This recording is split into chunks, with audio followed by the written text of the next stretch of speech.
Bitaw ang choke. Turuan ko na kayo mga ka-Best Buys kung paano i-start yung ating generator pag mababa na yung battery niya. Pula na yan, ibababa natin siya para mag-choke siya. Makita, ayun, ibababa. I-hold natin yung choking and i-hold din natin tong starter. Papaikutin natin yung flywheel.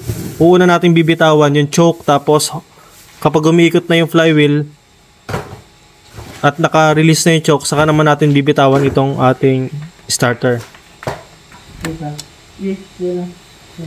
So, unahin na natin yung ating starter. Naka-hold yung ating choking mechanism.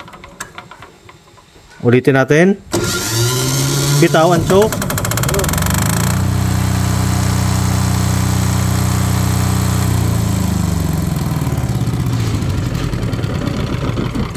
So, ganun lang yun mga ka-Best Buys. One of the factors kung bakit mababa yung amperahe ng ating baterya is napapabayaan yung ating battery na ma-drain, deep drain. Yun po yung ayaw na ayaw ng ating lead acids. So wala pa naman po tayong warranty sa battery kapag sa mga generator sa tulad nito. May warranty lang dito ay yung mga parts, excluded po yung ating baterya. Okay? Yun lang mga ka-Best Buys. Thank you.